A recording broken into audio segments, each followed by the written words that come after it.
বগুড়ার পাইকারি মোকামে বাড়তে শুরু করেছে গ্রীষ্মকালীন সবজির দাম। এই মুহূর্তে মহাস্থান হাটে আছেন রিপোর্টার জুম্মান সাদিক জ্যাভলিন। যাচ্ছি তার কাছে। জ্যাভলিন, এই মুহূর্তে অবস্থান করছি বগুড়া, যেই সবচেয়ে উত্তরবঙ্গের তথা সবচেয়ে বড় সবজির মোকাম, সেটি মহাস্থানগড়ে হাটে। এবং এখানকার কিন্তু আমরা দেখছি আসলে এখনও সকাল থেকে বাজারটা কিন্তু খুব বেশি জমজমাট এখনও পর্যন্ত হয়েছে, সেটি বলবার উপায় নেই। বিক্রেতারা আসছেন, এখনও ক্রেতার সমাগম খুব বেশি এখনও হয়নি। তবে আপনাকে জানিয়ে রাখি যে টানা যে তাপ প্রবাহ চলছে, তার বাজারেও কিন্তু তার প্রভাব কিছুটা পড়তে শুরু করেছে। এখনও পুরোপুরি না পড়লেও ধীরে ধীরে পড়তে শুরু করেছে।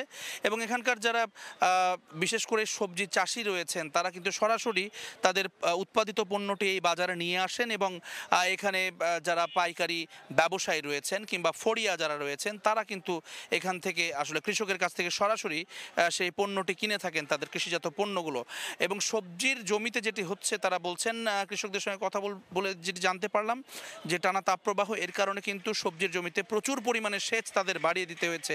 অর্থাৎ যেই জমিতে দিনে বা দুদিনে একবার সেচ দিতে হতো, সেটি কিন্তু এখন দিনে দুবার সেচ দিতে হচ্ছে। অর্থাৎ যে পানির পরিমাণ জমিতে, সবজির জমিতে, সেটি কিন্তু নিশ্চিত করতে বাড়তি ব্যয় তাদেরকে করতে হচ্ছে। একই সঙ্গে আপনি জানেন যে হচ্ছে বিশেষ করে পল্লী বিদ্যুতের যেই এলাকাগুলো রয়েছে, বেশিরভাগই কিন্তু গ্রামের পল্লী বিদ্যুতের সংযোগ তারা ব্যবহার করেন। সেখানে বিদ্যুতের যে বিভ্রাট, সেটিও কিন্তু একটি বড় কারণ।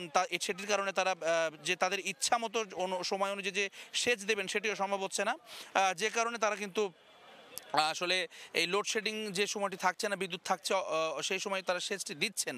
এবং এটি করতে গিয়ে যেটি হচ্ছে, উৎপাদন ব্যয় কিন্তু বৃদ্ধি পাচ্ছে। তবে একেবারে ভরা মৌসুম, যে কারণে গ্রীষ্মকালীন সবজির দাম এখনও সেই হিসেবে আসলে কিছুটা বেড়েছে। প্রতি ধরনের সবজি, বিশেষ করে পটল থেকে শুরু করে বেগুন কিংবা ঢেঁড়সের কেজি একমাত্র আমরা দেখেছি সেটির দাম কিন্তু পড়তির দিকে। বাকি অন্যান্য যেই গ্রীষ্মকালীন সবজি আছে, সেগুলো কিন্তু প্রতি কেজিতে 2 টাকা 3 টাকা করে কিন্তু বাড়তে শুরু করেছে। সেই জায়গাটি যদি এই তাপপ্রবাহ আরও বেশি সময় ধরে চলতে থাকে, সেক্ষেত্রে কিন্তু এটির দাম, এই সবজিগুলোর দাম আরও বাড়ার একটা আশঙ্কা সেটি কিন্তু রয়েছে। কেননা সেচ যদি বাড়াতে হয়, সবজি বাঁচাতে গেলে বা গাছ বাঁচাতে গেলে সেচটা বাড়াতে হবে। এবং উৎপাদন ব্যয় বাড়লে সেটি কিন্তু আলটিমেটলি যারা ক্রেতা রয়েছেন বা ভোক্তা রয়েছেন, তাদের কাছে কিন্তু সেই অতিরিক্ত যেই উৎপাদন ব্যয়ের বোঝা, সেটি কিন্তু যুক্ত হবে। এবং একই সঙ্গে কৃষক যারা রয়েছেন, তারা কিন্তু বলছেন যে কিছুটা উৎপাদন ব্যয় বাড়ার কারণে তাদের কিন্তু দাম যেহেতু এখন কিছুটা বাড়তি করতে হচ্ছে, সে কারণে বাজারে ক্রেতাও যে খুব বেশি তারা পাচ্ছেন, তারা খুব বেশি ক্রেতা কিন্তু পাচ্ছেন না। অর্থাৎ এই সময় কিন্তু হাটে আরও অনেক বেশি মুখর থাকে, ক্রেতা বিক্রেতার হাক ডাকে, সেটি কিন্তু আমরা দেখছি আসলে অনুপস্থিত রয়েছে। তো এই ছিল আমার কাছে বগুড়ার সবজির মোকাম থেকে সবশেষ খবর। সরাসরি যুক্ত ছিলাম বগুড়ার মহাস্থানগড় হাট থেকে।